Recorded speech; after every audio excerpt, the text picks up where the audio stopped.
ಸಂಬಳ ಕೊಡ್ತಾವಿ ಅವ್ರಿಗೆ. ಯಾರು ಸಂಬಳ ಕೊಡೋರು? ನಾವೇ ಸಂಬಳ ಕೊಡೋರು. ನಾವು ಸಂಬಳ ಕೊಡೋರು. ಹಾಗಾದ್ಮೇಲೆ ಯಾರವರು? ನೌಕರರು. ನೌಕರರು. ಲೈನ್ ಮ್ಯಾನ್ಗೆ ಡಬಲ್ ಅಧಿಕಾರಿ, ನನಗೆಲ್ಲ ಅಧಿಕಾರಿ ಅವರು. ಅದು ಕೆಲಸ ಮಾಡೋರ್ಗೆ ಅಧಿಕಾರಿ ತಿಳ್ಕೊಳ್ಳಿ ನೀವು.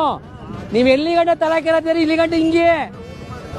ಸರ್ಕಾರಿ ನೌಕರರು ಅವರು, ಸಂಬಳ ಕೊಡ್ತಾವಿ ಅವ್ರಿಗೆ. ನಾವು ದಣಿಗಳು. ಅರ್ಥ ಆಯ್ತಾ ನಿಮ್ಗೆ?